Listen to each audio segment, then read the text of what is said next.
ओम तत्पुरुषाय विद्महे महादेवाय धीमहि तन्नो रुद्र प्रचोदयात्। सभी प्रभु भक्तों को जीवन प्रकाश चैनल की तरफ से नमस्कार। आज हम श्रावण मास महात्म्य का 7वां अध्याय करेंगे, जिसका शीर्षक है मंगला गौरी का व्रत। मंगला गौरी व्रत का वर्णन तथा व्रत कथा। तो चलिए शुरू करते हैं श्रावण मास महात्म्य का 7वां अध्याय।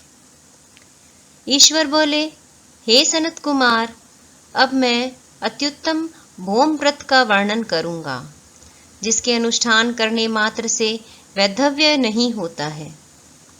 विवाह होने के पश्चात 5 वर्षों तक यह व्रत करना चाहिए। इसका नाम मंगला गौरी व्रत है। यह पापों का नाश करने वाला है।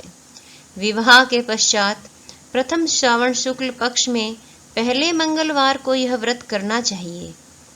केले के खंभों से सुशोभित एक पुष्प मंडल बनाना चाहिए और उसे अनेक प्रकार के फलों तथा रेशमी वस्त्रों से सजाना चाहिए। उस मंडप में अपने सामर्थ्य के अनुसार देवी की स्वर्णमयी अथवा अन्य धातु की बनी प्रतिमा स्थापित करनी चाहिए। उस प्रतिमा को 16 उपचारों से, 16 दूर्वा दलों से, 16 चावलों से तथा 16 चने की दालों से मंगला गौरी नामक देवी की पूजा करनी चाहिए और 16 बत्तियों से 16 दीपक जलाने चाहिए। दही तथा भात का नैवेद्य भक्तिपूर्वक अर्पित करना चाहिए। देवी के पास ही पत्थर का सील तथा लोढ़ा स्थापित करना चाहिए। 5 वर्ष तक इस प्रकार से करने के पश्चात उद्यापन करना चाहिए, जिसकी विधि आप सुनिए।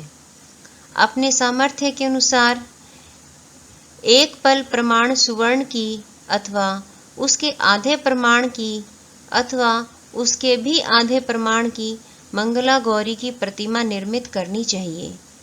अपनी शक्ति के अनुसार स्वर्ण आदि के बने तंडुल पूरित पात्र पर वस्त्र तथा रमणीय कंचू की ओढ़नी रखकर उन दोनों के ऊपर देवी की प्रतिमा स्थापित करनी चाहिए। पास में चांदी से निर्मित सील तथा लोढ़ा रखकर माता को वायना प्रदान करना चाहिए। इसके बाद 16 सुवासिनियों को प्रयत्न पूर्वक भोजन करवाना चाहिए। हे विप्र, इस विधि से व्रत करने पर 7 जन्मों तक सौभाग्य बना रहता है और पुत्र पौत्र आदि के साथ संपदा विद्यमान रहती है। सनत कुमार बोले, सर्वप्रथम इस व्रत को किसने किया था और किसको इसका फल प्राप्त हुआ? हे शंभो, जिस तरह से मुझे इसके प्रति निष्ठा हो जाए, कृपा करके वैसे ही बताइए। ईश्वर बोले, हे सनत कुमार, पूर्व काल में कुरु देश में श्रुतकीर्ति नामक एक विद्वान, कीर्तिशाली, शत्रुओं का नाश करने वाला, 64 कलाओं का ज्ञाता तथा धनुर्विद्या में कुशल राजा हुआ था। पुत्र के अतिरिक्त अन्य सभी शुभ चीजें उस राजा के पास थी। अतः वह राजा संतान के विषय में अत्यंत चिंतित हुआ और जब ध्यान पूर्वक देवी की आराधना करने लगा, तब कठोर तपस्या से देवी प्रसन्न हो गई और उससे यह वचन बोली, हे सुव्रत, वर मांगो। श्रुतकीर्ति बोला, हे देवी, यदि आप मुझ पर प्रसन्न हैं तो मुझे सुंदर पुत्र दीजिए। हे देवी, आपकी कृपा से अन्य किसी भी वस्तु का अभाव नहीं है। उसका यह वचन सुनकर पवित्र मुस्कान वाली देवी ने कहा, हे राजन, तुमने अत्यंत दुर्लभ वर मांगा है, फिर भी कृपावश मैं तुम्हें अवश्य दूंगी। किंतु हे राजेंद्र, सुनिए, यदि परम गुणी पुत्र चाहते हो तो वह केवल 16 वर्ष तक जीवित रहेगा, और यदि रूप तथा विद्या से विहीन पुत्र चाहते हो तो दीर्घजीवी होगा। देवी का यह वचन सुनकर राजा चिंतित हो उठा और पुनः अपनी पत्नी से परामर्श करके उसने गुणवान तथा सभी शुभ लक्षणों से संपन्न 16 वर्ष की आयु वाला पुत्र मांगा। तब देवी ने भक्ति संपन्न राजा से कहा, हे नृप नंदन, मेरे मंदिर के द्वार पर आम का वृक्ष है, उसका एक फल लाकर मेरी आज्ञा से अपनी भार्या को उसे भक्षण करने हेतु प्रदान करो, जिससे वह शीघ्र ही गर्भ धारण करेगी, इसमें संदेह नहीं। प्रसन्न होकर राजा ने वैसा ही किया और उसकी पत्नी ने गर्भ धारण कर लिया। 10वें महीने में उसने देवतुल्य सुंदर पुत्र को जन्म दिया। तब हर्ष तथा शोक से युक्त राजा ने बालक का जात कर्म आदि संस्कार किया और शिव का स्मरण करते हुए उसका नाम चिरायु रखा। इसके बाद पुत्र के 16 वर्ष के होने पर पत्नी सहित राजा चिंता में पड़ गए और वे विचार करने लगे कि यह पुत्र बड़े कष्ट से प्राप्त हुआ है और मैं इसकी दुखद मृत्यु अपने ही सामने कैसे देख सकूंगा। ऐसा विचार करके राजा ने पुत्र को उसके मामा के साथ काशी भेज दिया। प्रस्थान के समय राजा की पत्नी ने अपने भाई से कहा कि कार्पटिक का देश धारण करके आप मेरे पुत्र को काशी ले जाइए। मैंने भगवान मृत्युंजय से पूर्व में पुत्र के लिए प्रार्थना की थी और कहा था कि हे विश्वेश, आप जगतपति की यात्रा के लिए मैं उस पुत्र को अवश्य भेजूंगी, अतः आप मेरे पुत्र को आज ही ले जाइए और सावधानी पूर्वक इसकी रक्षा कीजिएगा। अपनी बहन की यह बात सुनकर भांजे के साथ चल पड़ा। कई दिनों तक चलते चलते वह आनंद नामक नगर में पहुंचा। वहां सभी प्रकार की समृद्धियों से संपन्न वीरसेन नाम वाला राजा रहता था। उस राजा की एक सर्व लक्षण संपन्न युवावस्था प्राप्त मनोहर तथा रूप लावण्यमयी मंगला गौरी नामक कन्या थी। सभी उपमानों को तुच्छ करके सौंदर्य अभिवृद्धि को प्राप्त कर वह कन्या किसी समय सखियों के साथ नगर के उपवन में कीड़ा करने के लिए गई हुई थी। उसी समय वह चिरायु तथा उसका मामा वे दोनों भी वहां पहुंच गए और उन कन्याओं को देखने की लालसा से वहीं विश्राम करने लगे।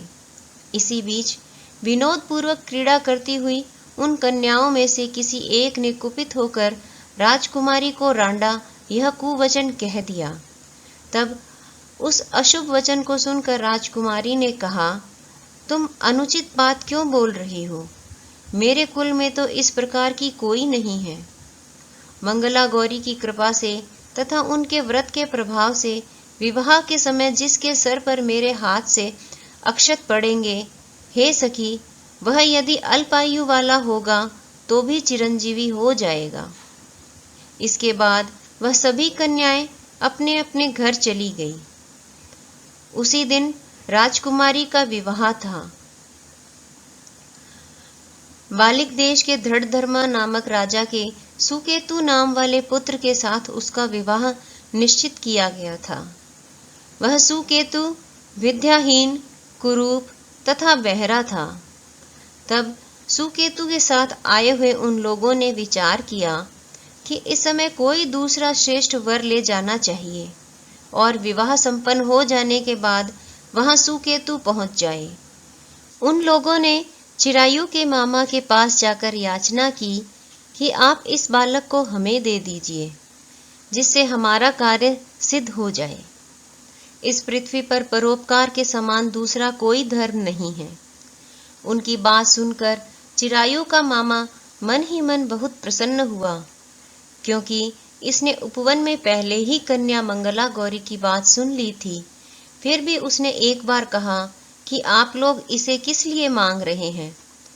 कार्य की सिद्धि हेतु वस्त्र, अलंकार आदि मांगे जाते हैं, वर तो कहीं भी नहीं मांगा जाता। तथापि आप लोगों का सम्मान रखने के लिए मैं इसे दे रहा हूँ। इसके बाद चिरायु को वहां ले जाकर उन लोगों ने विवाह संपन्न करवाया। सप्तपदी आदि के हो जाने पर रात्रि में शिव पार्वती की प्रतिमा के समक्ष उस चिरायु ने हर्षयुक्त होकर मंगला गौरी के साथ शयन किया। उसी दिन चिरायु के 16 वर्ष पूर्ण हो चुके थे और अर्धरात्रि में साक्षात काल सर्प रूप में वहां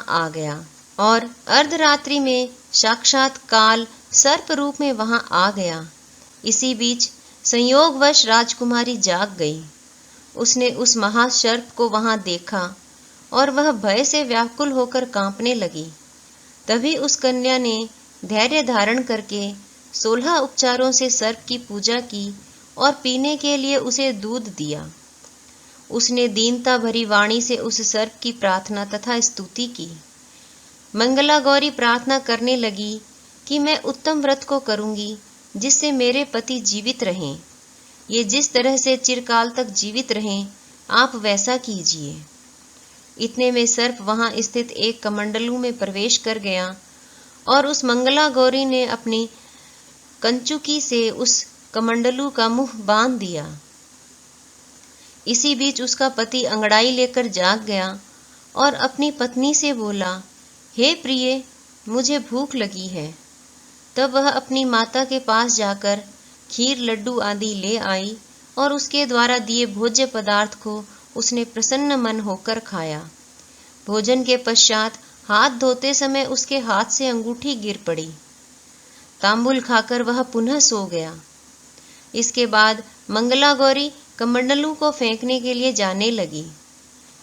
विधि की कैसी गति है कि उस कमंडलू में से बाहर की ओर जगमग करती हुई हार कांति को देखकर वह आश्चर्यचकित हो गई।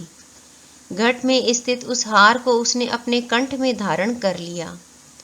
इसके बाद कुछ रात शेष रहते ही चिरायु का मामा आकर उसे ले गया। इसके बाद वर पक्ष के लोग सुकेतु को वहां ले आए। उसे देख मंगला गौरी ने कहा, ये मेरा पति नहीं है। तब उन सभी ने उससे कहा, हे शुभे, तुम यह क्या बोल रही हो? यहाँ तुम्हारा कोई परिचायक हो तो उसे हम लोगों को बताओ। मंगला गौरी बोली, जिसने रात्रि में 9 रत्नों से बनी अंगूठी दी है, उसकी अंगुली में इसे डालकर परिचायक निशानी देख लें। मेरे पति ने रात्रि में मुझे जो हार दिया था, उसके रत्नों का समुदाय कैसा है, इस बात को यह बताइए।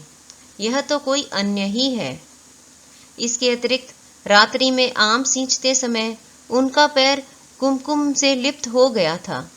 वह मेरी जांघ पर अब भी विद्यमान है। उसे आप लोग शीघ्र देख लें। साथ ही रात में परस्पर भाषण तथा भोजन आदि जो कुछ किया गया था उसे भी यह बता दें, तब यह निश्चय ही मेरा पति है।